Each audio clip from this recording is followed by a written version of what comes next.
non-otaku. Say it one more time. 庭には鶏がいた is how you say it in Japanese. So this is the title of the first episode. A couple clucking chickens were still kicking in the schoolyard is also a funny title, but it doesn't sound funny in the same way that niwa.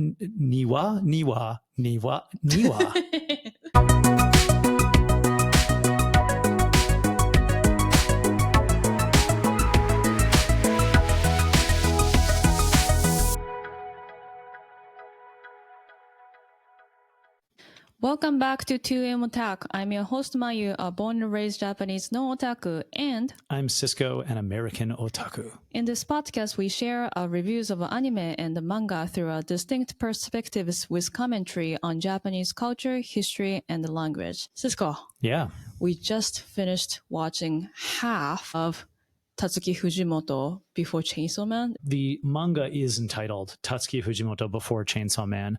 I think the anime might be titled Tatsuki Fujimoto 17 to 26. Yeah, I enjoyed a lot. I always loved like one-shot type of manga and anime. So like I had a great time. It's like I can finish, like I can stop watching whenever I want, right? Yes, and it's so satisfying. What?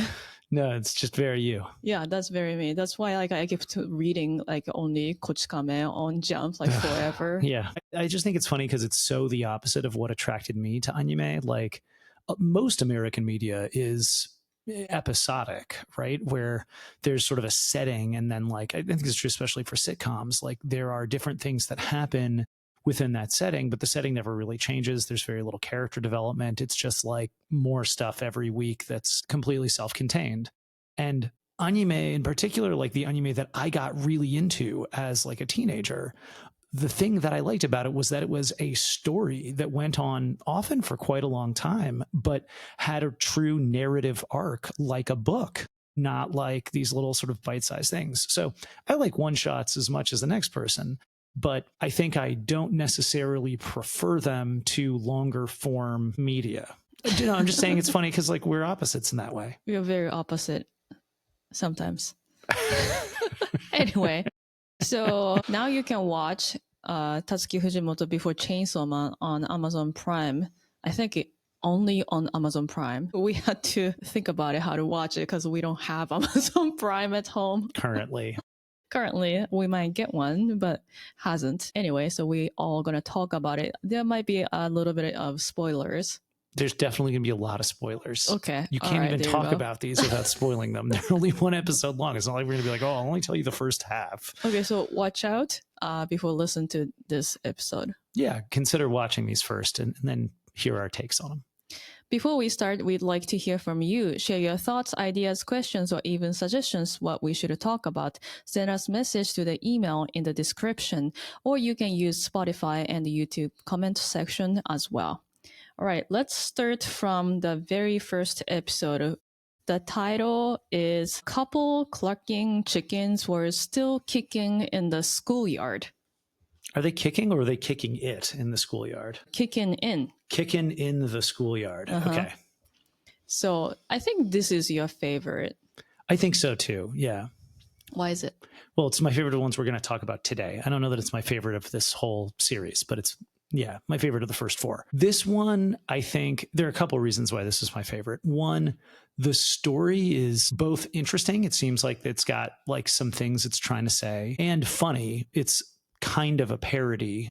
And the animated version probably had the biggest budget of the ones that they animated. So it feels the most like a quote unquote regular anime like episode. So I think all of those things made me like it.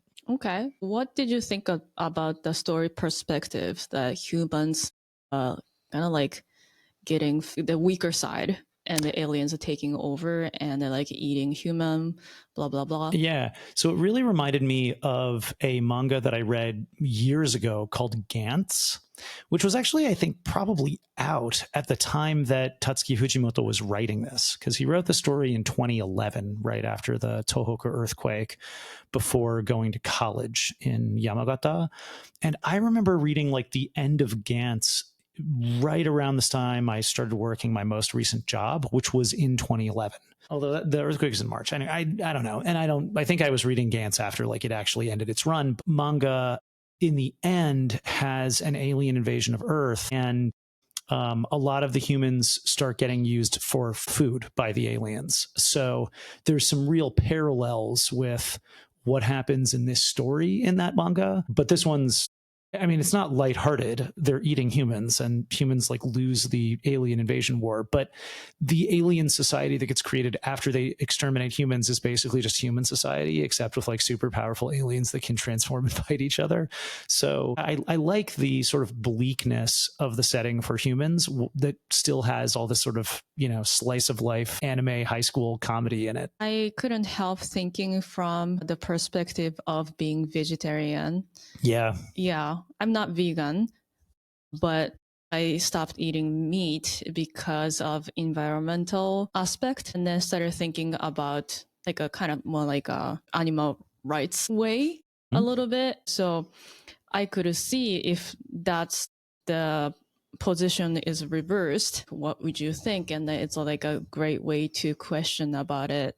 Yeah, and then the story moves so fast, Right. which I liked, and there are twists and the twists and here and there, and then it's so easy to understand. What do you mean? It's like, I mean, like straightforward. It's definitely very straightforward. It's yeah, very it's not a straightforward. complicated metaphor. It's like a satire or a parody, right? And then, like, you know, it's the alien was pretending to be a human so that the alien could know how human feels like. And then he was like, I was gonna eat you anyway. Actual human left. And like, there's a tears from alien on like a little bit. Did you see that? Yeah. So like, there was like a feeling developed in the alien, and he tried to save the human. But yeah, it's easy to get it, and so fast. And there's so much like action going on, and each alien looked really funny. Yeah. Do you think that Tatsuki Fujimoto is really questioning meat eating in this? I mean, when there's like an episode we are not going to talk about today, but like a fifth episode is about mermaid and a human. Like there's like, you know, there's a scene of conversation. There's a part where the mermaids accuse the humans of eating mermaids because they can like make them immortal. This is like a reference to like an old Japanese cultural belief about eating mermaids making you be able to live forever.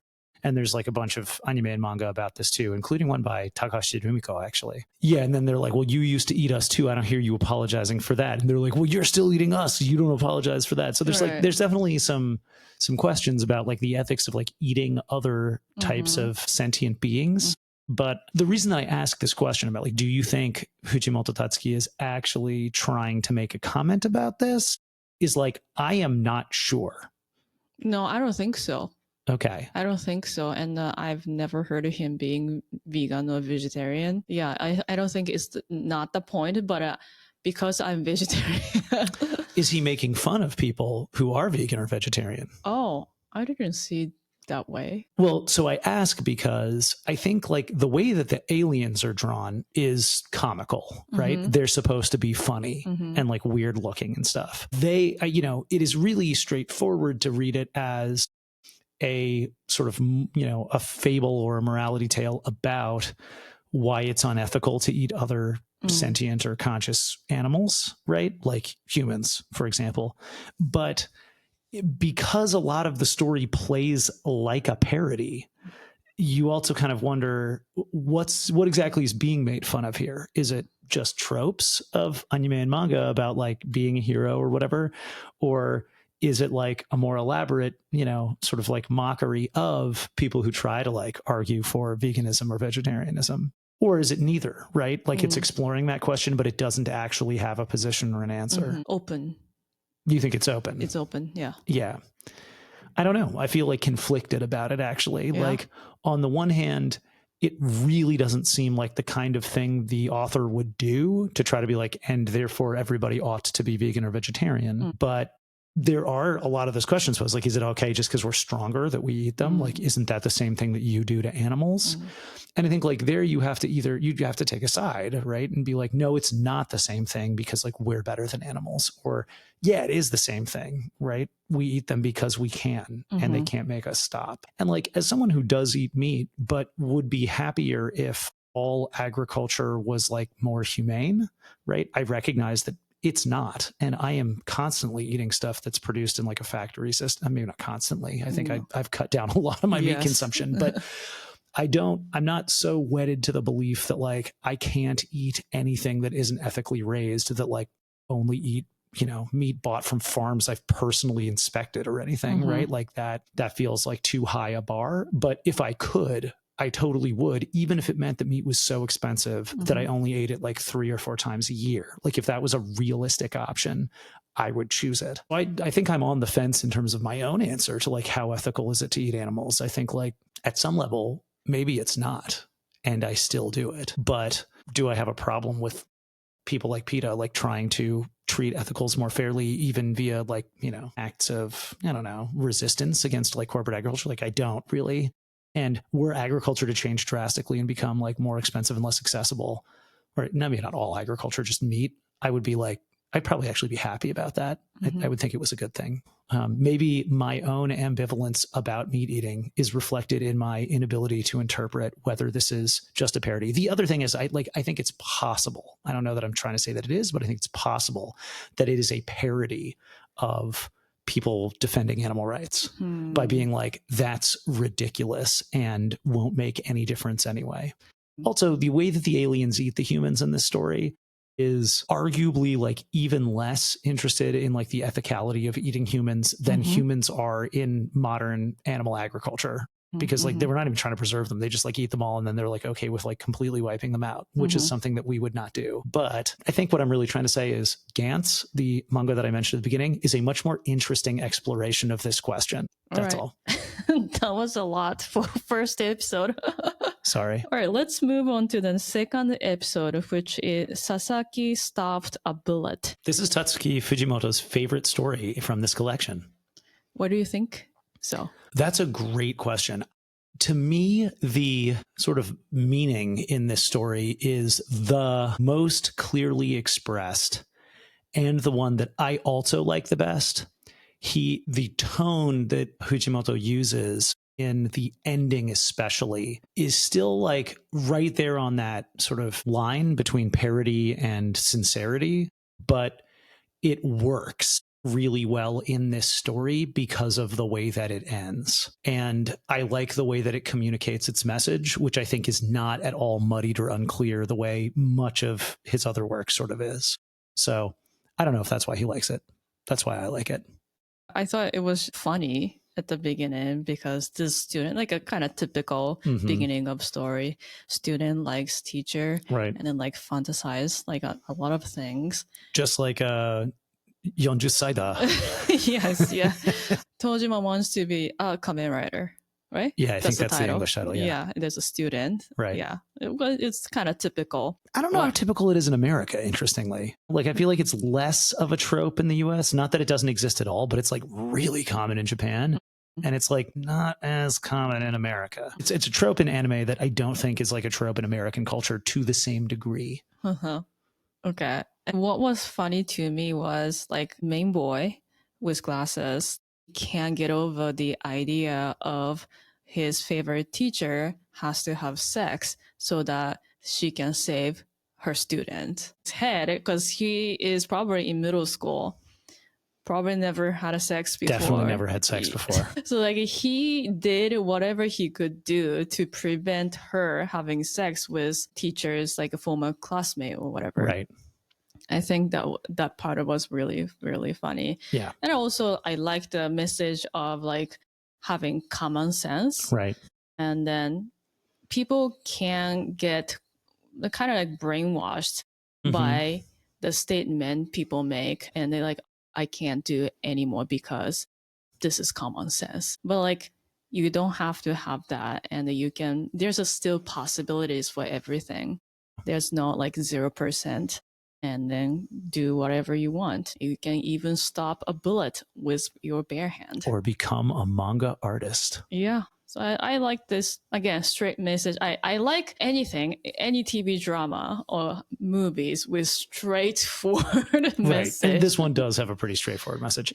I really liked the idea, the like afterward comment in the manga is that he considered drawing the final scene where the main character's on the moon with, instead of the Earth in the background, a meteor. And I think the implication of having drawn a meteor would have been that he's now on the moon as an astronaut and he's going to stop a meteor with his hand. Mm-hmm. And like having it like one-upping the joke of like stopping a bullet with your bare hand by going to space to stop a meteor with your bare hand. I think that would have been really funny. Maybe it would have undermined like the actual thing a little bit by making it more hilarious. And, you know, by having it be the Earth, it's a little bit more of like a sweeter ending. But I loved reading that note from the author because it made me think of like how funny it would have been to have like the alternate. I don't think it was the wrong choice to have it be the Earth. Like I think it changes what the ending feels like, but it felt very Tatsuki Fujimoto to have been made, like he thought about making it a meteor. And it reminded me a lot of the Yonkoma manga at the beginning of Look Back, where the guy gets reborn as a meteor and comes to the Earth to like destroy it, right? In order to like kiss the girl in their next life. That idea of somebody out in space, like trying to stop a meteor with their bare hands, kind of same idea. So I was like, oh, I really see some of the parallels here. Yeah. All right, let's move on to the third episode, which is Love is Blind. What did you think about this? I really like this one. Talk about straightforward, though. Like, this is one really simple joke with like 3 back-to-back iterations and like no other progression of the story. The author's note at the end of this one is he drew this because the editorial staff told him that he took 31 pages to accomplish what should be accomplished in 16. And he's like, looking back on it, it's still true. And I think that's like especially true in this story. I really liked the art style of this one. This isn't a criticism of Fujimoto, but I didn't love the way that Sasaki Stops a Bullet got animated. I think it is even the actual manga, I think, is like kind of a step up from the anime in terms of its like visual quality. And so if you watch Sasaki Stops a Bullet and you're like, I don't really like the look of this production, I would say definitely make a point of reading the manga because I think it's actually better. But this one, I feel the reverse. I think the animation really pushed up the quality of the design of Love is Blind. Love is Blind is the thing that Fujimoto won his first award for, right? This is like his sort of like first breakout one shot. And I think it was written in 2013. So he was like 19 years old. He was very young. Anyway, this one is really playing with an anime trope around confessing your feelings for somebody else, but it's very funny. And it does like a great job of using like color and like the character's eyes and like, I don't know, shadow and light and stuff. And there's also a whale for no reason. Yeah. Right? Like there's some like fun things in this one. It's got like callbacks to a lot of the other ones. Like there's an alien who appears at the end and there's like, you know, I don't know. I think this one's really funny. I liked it. Tatsuki Fujimoto's work can be random, but this one is especially pretty random. In what sense? Why random characters appear towards the end when the main like character is trying to confess? Totally. Yeah. I mean, this one feels like a Yonkoma manga, right? Yeah, it could be much shorter. Actually, it could be like a 16 koma manga, right? Like, I want to confess, oh no, the teacher stopped me. I want to confess, oh, a guy like attacked me. A mugger attacked me. Oh no, like he stopped me. And then like, oh no, an alien attacked me. And then she's actually like, actually, we should do something about the aliens, right? Like, or then he like just goes through the confession anyway. Like the plot is extremely straightforward, but I think it does, like all the gags are visual or like audio, right? Yeah, I don't know. I liked it.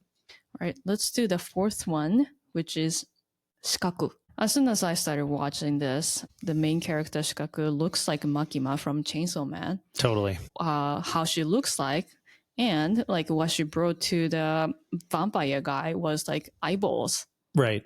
Just like Chainsaw Man. Does Makima take people's eyeballs out? You don't remember Makima? It was like visiting like a Yakuza or something, and she brought a bag full of eyeballs of that's like right. all the family. All their family members, yeah.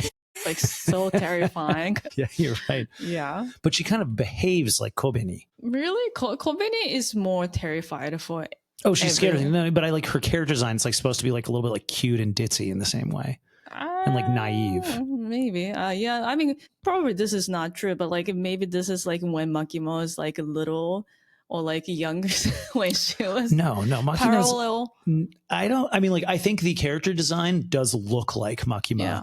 And her ability to like casually like murder and hurt people is like Makima, but I think like her characterization, her personality, stuff like that is not Makima, is really different. Yeah, I know. Okay. But I say like this could be on in a different like sekai-sen or like on the word line.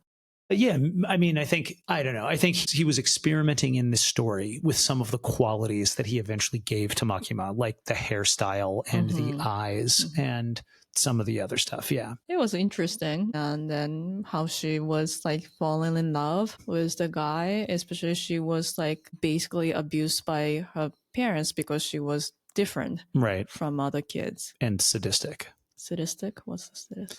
Taking joy in other things' pain. Oh, yeah, right. Yeah. She rips legs off things. You know, yeah, that's like disturbing. You can try to tell people that's wrong, right? But she clearly enjoys like killing and like, I guess not hurting. Maybe she isn't a sadist. She doesn't seem to enjoy hurting people. She seems to know that's wrong, but she's so good at it that she keeps doing it. Yeah. What did you think about this episode? In some ways, this feels like a very traditional anime in that like the art direction, the animation quality, and some of the other things like, there's a really sort of erotic scene, right, of her like feeling like love for the first time, but like she's in like the Scarlett Johansson from Lost in Translation outfit, right, in a bed, and you're sort of like, was this necessary, right? Yeah, even in anime too. Yeah. She's like arching her back and stuff, where you're just like, oh, like really gratuitous.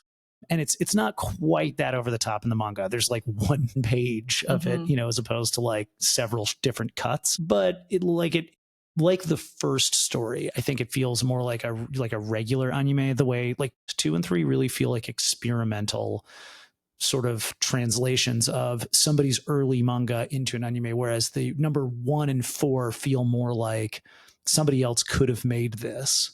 Yeah, I don't know. I think it doesn't feel as uniquely, Fujimoto Tatsuki as some of the other stories, but there is some elements of it that you can kind of see reflected later in things like Chainsaw Man or Sayonara Eri. One of the other things that is really notable from reading the book is how much manga it feels like Fujimoto Tatsuki produced in order to make money. That like he is someone who has often been financially precarious and needed to like create stuff, not necessarily for the like pure joy of creation and art, but because it was like, I need to put food on the table. I need to make some money. And so that for me adds like another element to considering some of his work as like the desire to make something that is popular or sells can't always be divided from what is the message or what are you trying to say here. Sometimes it's just what will be funny or what will people like. And this story in my mind has some of those elements. She's killing people for money, right? That's like pretty direct. And then she sort of falls in love with this guy who's a vampire.